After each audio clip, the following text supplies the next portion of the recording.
Bonjour Fix. Bonjour Jean-Marie. Je pense qu'il est temps de faire un bilan sur l'année 2016. Je pense que tu as beaucoup voyagé. Tu peux nous dire un petit peu comment s'est passée ta compétition? Donc j'ai commencé en avril par Swimrun Riviera, donc le premier swimrun sur la Côte d'Azur, qui s'est déroulé donc entre Nice et Monaco.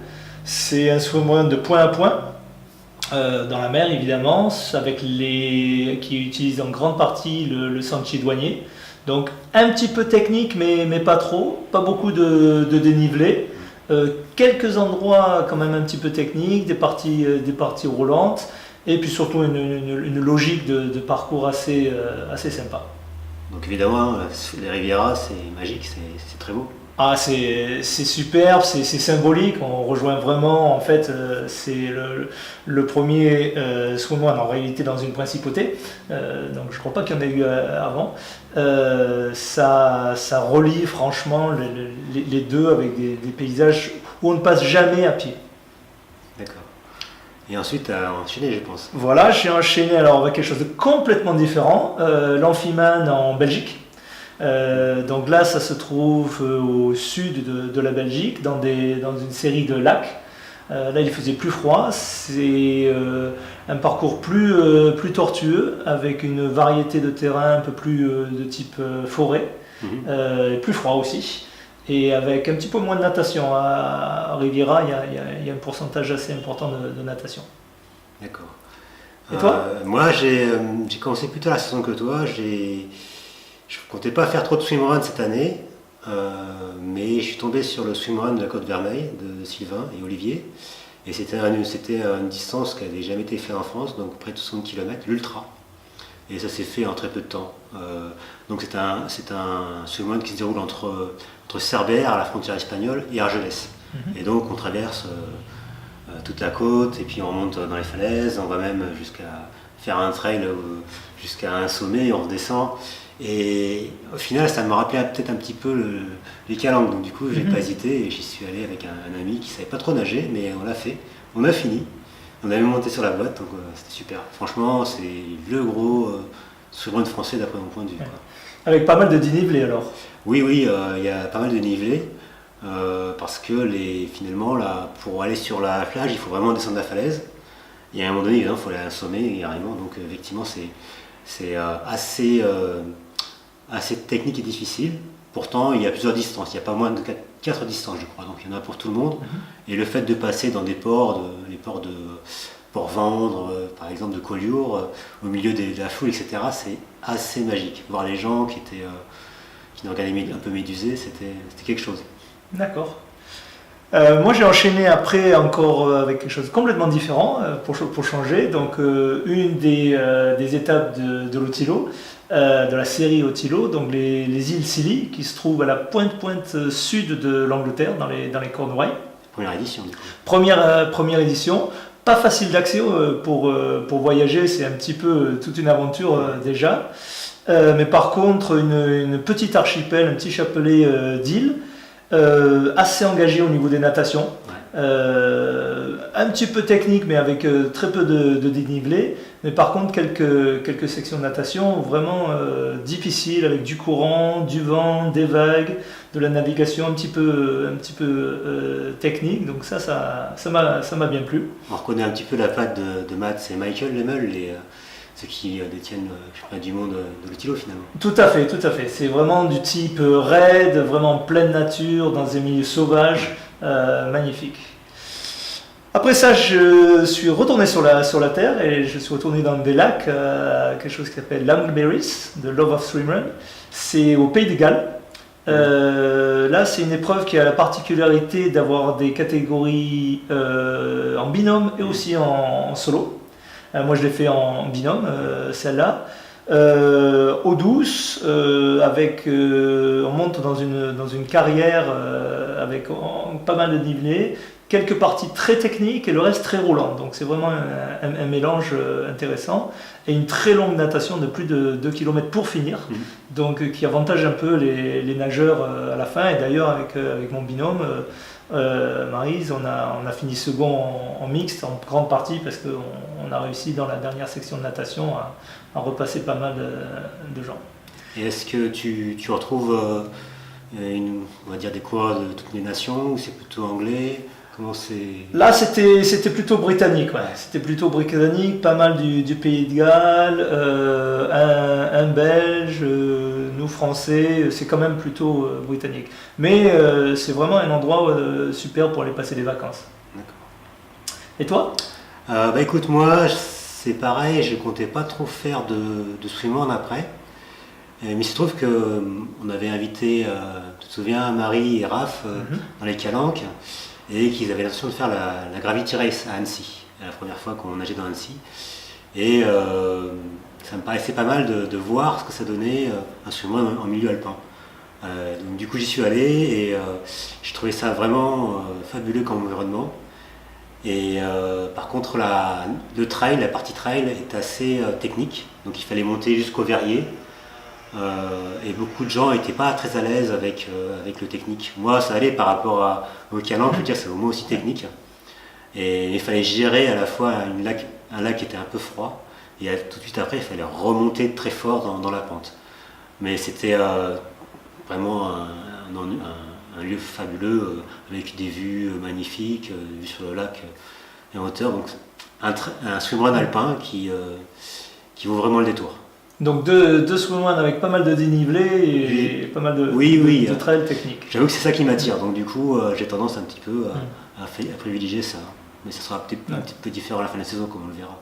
Mais moi j'ai fait quelque chose d'un petit peu similaire à Engadine, donc c'est une autre étape du circuit Otilo. En Suisse, c'est à côté de Saint-Moritz. Donc en altitude, on ne descend pas en dessous de 1700-1800 mètres. Les lacs sont frais. Mais il a fait extrêmement chaud, donc on avait un ciel absolument presque provençal, avec donc à gérer du dénivelé, évidemment, il y en a pas mal, mais aussi des différences de température entre l'eau fraîche et le soleil qui tapait sur certaines parois, c'était assez aussi intéressant. Donc ça, c'est la gestion eau froide, milieu relativement chaud, plus du dénivelé, c'était quelque chose qui était assez attirant aussi. Et au final, l'altitude, comment ça se déroule?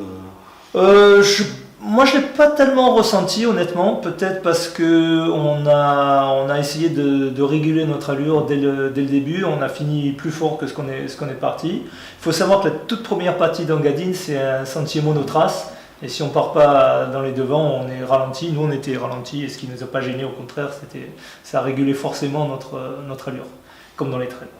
Donc c'est quand même un swimrun, c'est la 3e édition, 4e édition 3e édition. 3e édition, assez difficile quand même. Oui. Voilà. Tout à fait. Le swimrun suivant était un changement de décor complet, absolu. Donc Engadine, beaucoup de dénivelé, de l'eau froide, en binôme. J'ai fait la finale du championnat italien qui s'appelle l'Aquatic Runner, qui se déroule pratiquement entre Trieste et Venise. C'est pas tout à fait entre les deux, mais c'est entre Grado et Lignano, deux petits villages italiens.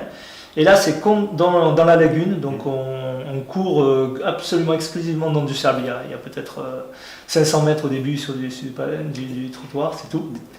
Dis-moi si je me trompe, mais il me semble que c'est du solo. Voilà, exactement. Ouais. Ça, c'est une épreuve solo. Alors, non seulement c'est une épreuve solo, mais en plus, par exemple, les plaquettes sont interdites.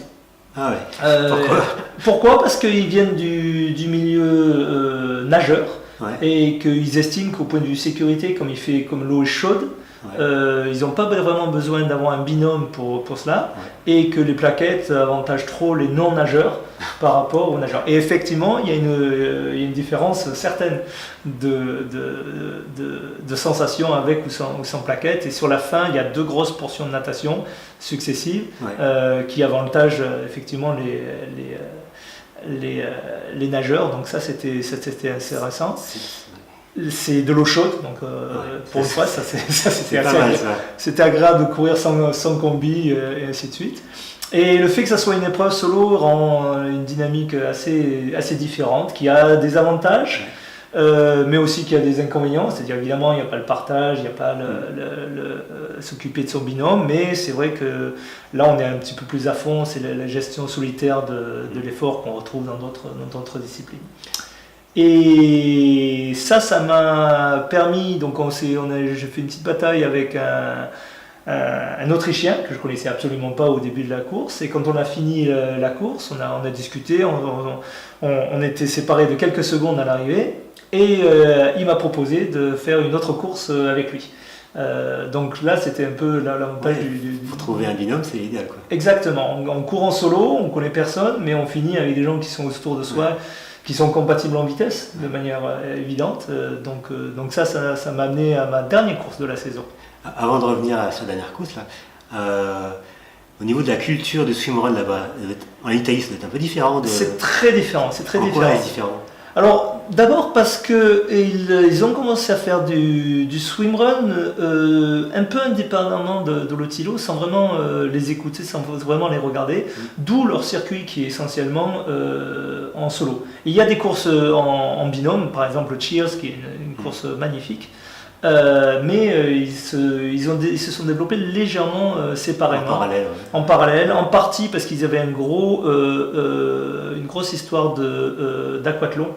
Et donc ils ont un petit peu fait évoluer leur aquathlon là-dedans. Donc ça c'était ma dernière course chaude, je dirais, en fait ma seule course chaude honnêtement de la saison. Et toi, tu as fini aussi un petit peu plus au chaud. Oui, j'ai craqué pour Beaulieu-sur-Mer, une petite ville à côté de Nice, qui se déroule en bord de mer, en boucle, je pense. Oui, c'est ça, une boucle. Et on longe Saint-Jean-Cap-Ferrat, par exemple. Donc il y a des décors qui sont vraiment très bien, très beaux. Une natation qui est, je dirais, on nage dans la Méditerranée, c'est un vrai miroir, avec une impression de nager dans une piscine presque à un moment donné. Il n'a pas fait très beau, mais l'ambiance était très bonne. Moi j'ai trouvé que c'était très bien pour débuter, les gens qui ne se sentent pas très à l'aise dans les vagues, dans des courants. Franchement, on avait un sentiment de sécurité qu'on n'avait pas connu vraiment ailleurs, quoi. Il y avait peut-être une natation où il y avait un petit peu de vagues. Moi j'ai un peu rigolé par rapport à tout ce que j'ai vécu avant, mais sinon, très très bien. Franchement, moi j'enverrai avec tous les débutants là-bas se faire les premières armes, etc. On court le long de la mer, on revient un petit peu par la ville, etc. Un petit peu urbain quand même par rapport à tes deux autres. Oui, autant les deux étaient plutôt trail alpin, et là c'est plutôt, je dirais, mi-urbain, mi-nature. Et une très belle nature. Voilà. Ok. Ouais. Moi, mon épreuve suivante est complètement l'opposé, justement. C'était le hockey-cocky dans le Devon, qui est au sud de l'Angleterre. Et là, par contre, c'est très engagé au niveau natation. C'est organisé par des gens qui, d'abord, organisent des épreuves de natation en pleine mer. Il y a des vagues, il y a du courant, il y a un petit peu de navigation à faire. C'est pas une épreuve pour débutants en natation. Par contre, c'est une épreuve bien équilibrée. Ils ont allongé leur course à pied, et maintenant c'est une épreuve mature. Ça fait la deuxième année, et là ils ont bien modifié les toutes petites erreurs de jeunesse qu'ils avaient comme beaucoup de courses. C'est encore une course solo, donc avec les mêmes contraintes, si tu veux, qu'il y a. L'une des particularités de cette course, c'est qu'il y a une grande plage de 1 km avec du sable très mou qui vraiment sape l'énergie. Et là, par contre, on peut faire des différences. Mais c'est les nageurs qui sont un petit peu avantagés dans cette course-là. Et ma dernière course, donc, c'est pour rebondir après la Gothic Runner en Italie. Donc Bernard, qui est un Autrichien, m'a proposé de faire les 1000 lacs, qui est la dernière épreuve qualificative de l'Otilo. C'était la première année, et là il a fait froid.